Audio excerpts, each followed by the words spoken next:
bolak-balik. Memang sebagian besar itu ada di kendaraan pribadi, sebagian besar. Nah, pertanyaan tadi Pak Rianto dari Bandung, kami memahami, tetapi ekspektasi kita, kalkulasi kita, bahwa per hari nanti akan potensi terjadi 28.000 penumpang per hari. Sebagian tentu dari yang sekarang sudah berjalan di Jakarta Bandung. Tapi mungkin juga ada potensi bangkitan lagi dari industri, dari pelaku-pelaku industri.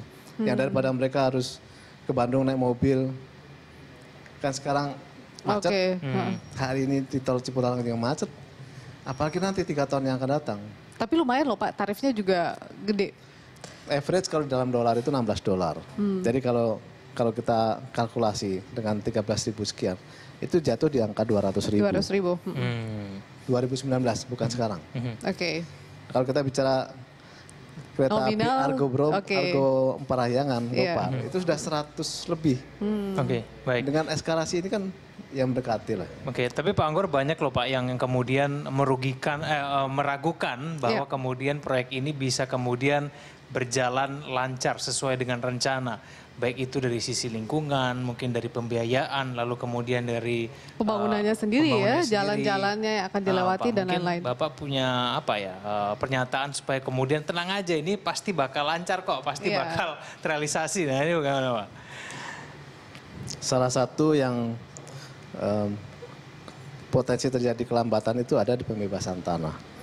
Tapi skema ini adalah bisnis to bisnis. Kami tentunya akan bebaskan tanah dengan prinsip win-win dengan pemilik ya. Kita tidak akan mengintimidasi. Ya ada ganti untung lah. Itu masalah tanah.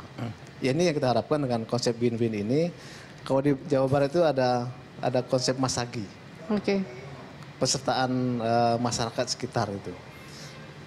Tenaga kerja kita akan juga mentraining, melatih ya dari lingkungan sana. Karena ada 39.000 tenaga kerja selama 3 tahun yang akan kita gunakan. Itu sebagian besar kita harus mengoptimalkan dari daerah. Oke. Masalah lingkungan, kami sudah mendapat izin dari Menteri Lingkungan Hidup dan Kehutanan.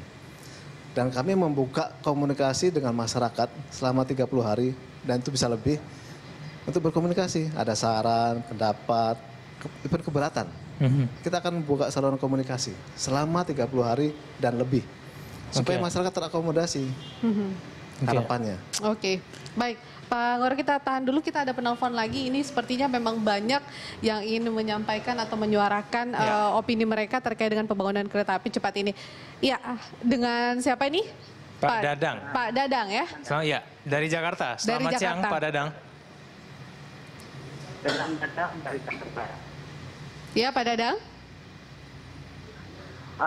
Saya ingin berkomentar nih. Silakan Pak. Memberikan pendapat. Iya Pak Dadang, silahkan dengan komentarnya atau mungkin mau bertanya langsung. Di sini juga sudah ada Dirut PT KCIC sendiri, Pak Anggoro. Iya, baik Pak. Selamat siang. Selamat siang. Selamat siang Pak Anggoro. Selamat siang Pak Dadang. Jadi saya gini, saya ikut nimbrung nih. Kalau kita melihat tadi Pak Anggoro 2 tahun ke depan itu harganya sekitar 200. Iya, Pak Dadang. Terus kalau saya dari Cilandak Barat mau menuju ke stasiun kereta api dengan taksi itu sekitar 100.000.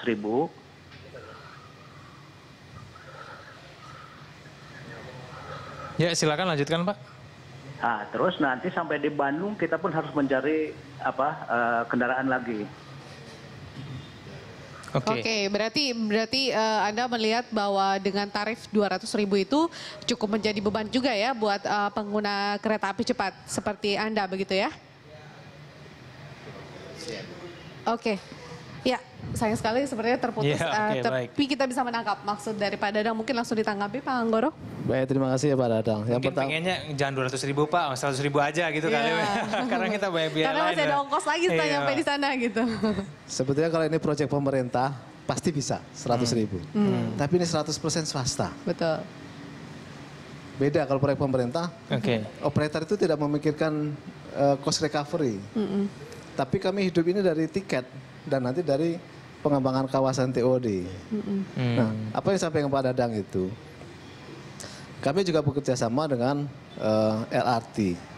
Nanti ada feeder. Contoh kereta api cepat ini berhenti di Halim. Nanti akan bersinggungan dengan LRT yang dalam kota, Jakarta. Di Bandung, kami terminate berhenti di Tegaluar. Itu juga nanti akan ada LRT dari Tegaluar ke dalam kota Bandung sampai ke Walini.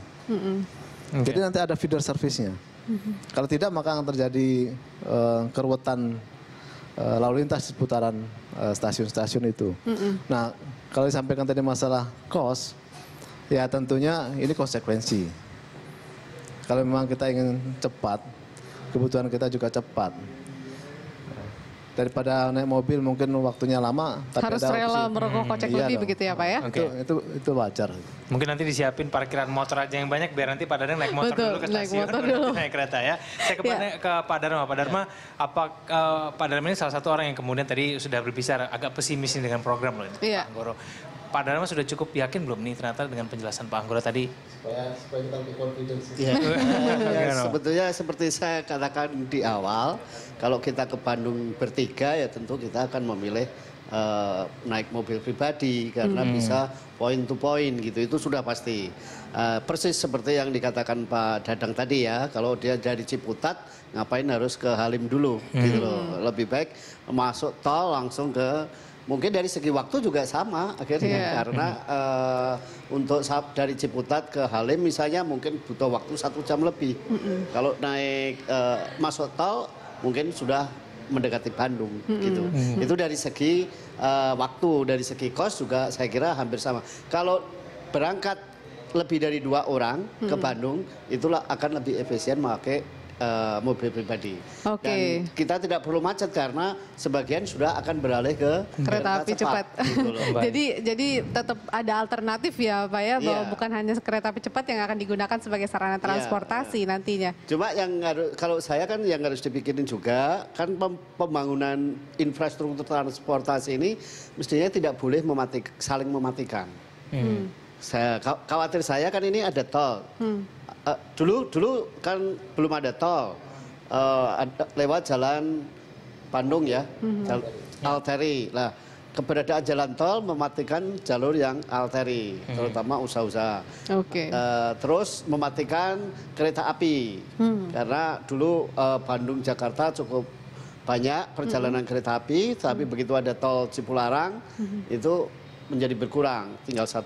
Oke. Lalu ini nanti ada kereta cepat.